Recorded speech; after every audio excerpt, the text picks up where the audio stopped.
Djalminha explica como peitar o Renato Gaúcho, dar cabeçada em técnico e lucrar com a morte. Por Jamaica Koff. 17 de julho de 2026.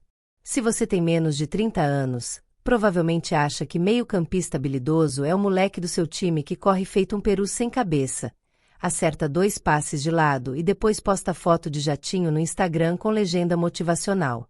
Para te curar dessa ignorância, o programa Abre Aspas convidou Djalminha, um homem que jogava tanta bola que fazia o Ronaldinho Gaúcho parecer um estagiário do Senac, mas que tinha o temperamento de um pincher que tomou 3 latas de Red Bull. Em uma entrevista maravilhosa, Djalminha destilou ódio saudável contra o futebol moderno, relembrou a vez em que quase saiu na mão com Renato Gaúcho e explicou seu mais novo e mórbido empreendimento, o mercado de jazigos. Porque se ele já enterrava zagueiro na época de jogador, nada mais justo do que enterrar o resto da população agora. A gente sabe que o Pelé foi tudo aquilo, fazia tudo, mas era isso tudo mesmo? Quando eu falei, ele, cala a boca. E meu pai não era nem de falar assim comigo, cala a boca. Eu falei, você acha que ele é bom? Eu falei, tu acha que ele é isso tudo? Eu falei, ele multiplica por 100. É 100 vezes o que você está pensando. Eu falei, então acabou, não falo mais nada.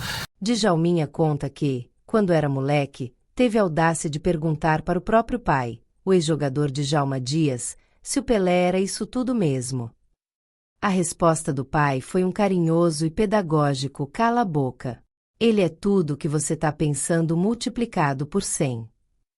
Uma lição de humildade que hoje em dia renderia 3 processos e um textão no LinkedIn. Eles querem ter a vida do jogador de futebol. Aí é diferente. Porque jogador de futebol, quem está jogando na Série D, é jogador de futebol igual quem está jogando na Europa. É a mesma coisa. Pergunta se o moleque está começando se ele quer. Se ele quer.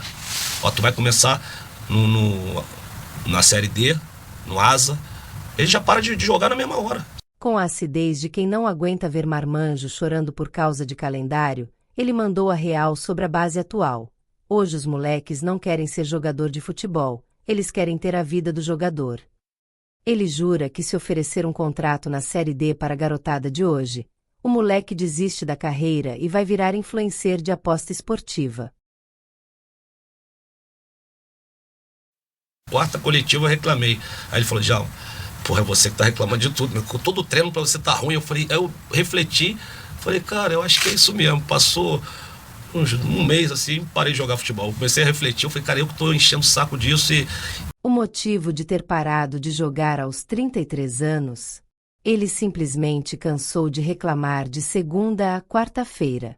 Um belo dia, o zagueiro Amélie olhou para ele no América do México e disse, porra, você tá reclamando de tudo. Djalminha refletiu e pensou, é verdade, peguei ranço do meu emprego. E se aposentou. Quem dera o brasileiro comum pudesse fazer o mesmo quando pega ranço da firma. Já começa mal. Então, por que tem mais gente que corre? Porque falta os que pensam.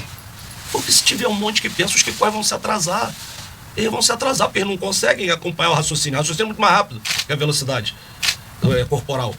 Mas tem poucos, tem que ter os de velocidade. Tem que ter... Uma das maiores verdades da matéria. Por que tem mais gente que corre hoje? Porque faltam os que pensam. O raciocínio é muito mais rápido que a velocidade corporal. Basicamente, ele chamou 95% dos jogadores atuais de burros velozes. E ele está errado. Não está. Não passa bem. E ele não passa bem. Mas ele não quer treinar o passe. A falta decide jogo mais do que tudo no futebol de hoje. Aí não pode treinar falta. É porque vai cansar. Não, mas se ele não está preparado para treinar e a perna dele, a musculatura, para uma coisa que decide o jogo, que é fundamental no jogo, ele tem que jogar outro esporte. Djalminha reclama que hoje, se você mandar um jogador profissional treinar passe após o treino, o cara acha que é uma ofensa grave à sua árvore genealógica. Resultado: os caras erram passe de 5 metros e acham que a culpa é do modelo tático europeu. Flamengo ficaram de cabeça quente. Reparem que Renato diz alguma coisa para Djalminha, que aparentemente não escutou muito bem e volta para pedir satisfação. Simplesmente uma discussão, mais nada disso. O que te passa na cabeça quando você vê de novo essa cena?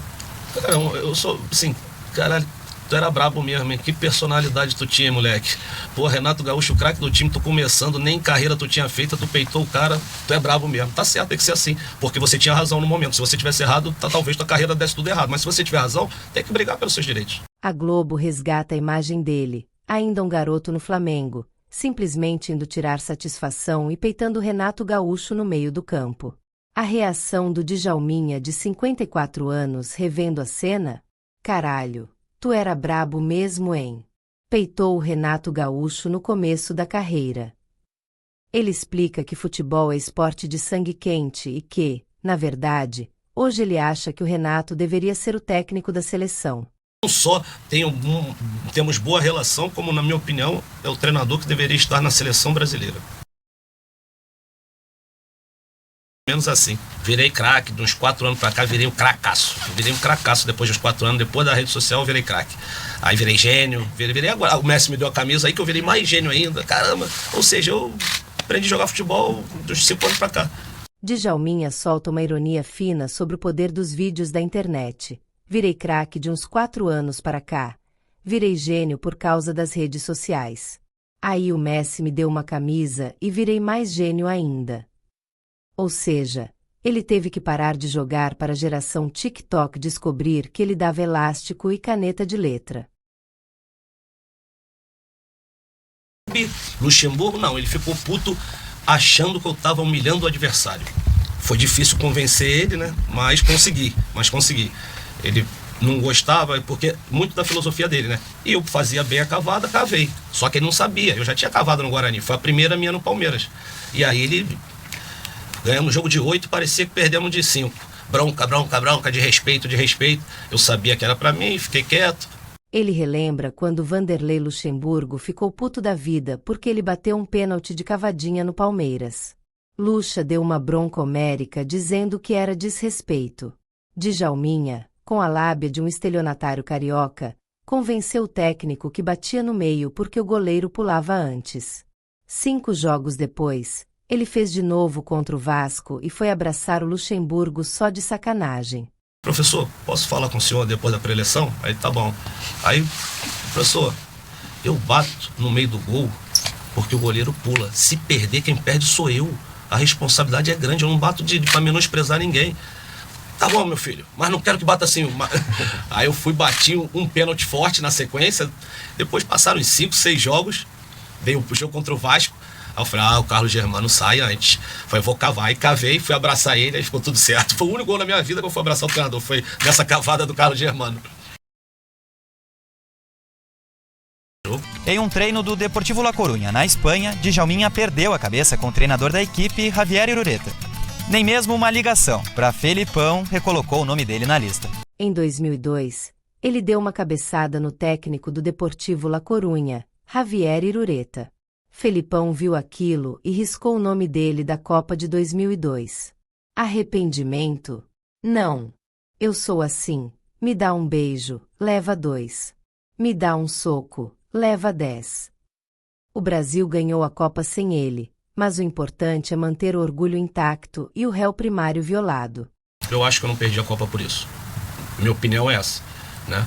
E porque o treinador, o Filipão, até eu falo isso com muita tranquilidade, propriedade, porque o Filipão é meu amigo, me dou muito bem com ele, então não tem problema nenhum. Ele tinha personalidade suficiente e não pipocava pra ninguém, tipo assim, se ele quisesse levar, ele levaria, entendeu? Então assim, de repente até, sei lá, uma maneira de, não foi por isso, não foi por causa daquilo. Me falaram aí que você, né, tava uma época investindo em terrenos de cemitério, aí você ainda tá nesse ramo aí, ou? Rapaz do céu. Eu estou nesse ramo, mas já saindo, se tudo der certo. A melhor parte do plot twist da vida. Djalminha revelou que virou investidor de terrenos de cemitério.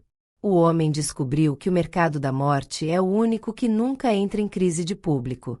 É um excelente negócio, disse ele entre risos.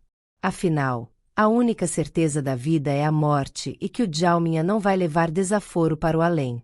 Djalminha provou que a única coisa mais afiada que a sua perna esquerda era sua língua. Enquanto os jogadores de hoje precisam de assessoria de imprensa até para pedir um copo d'água, o velho lobo do Chaubol assume as cabeçadas, os xingamentos e o lucro com o além-túmulo.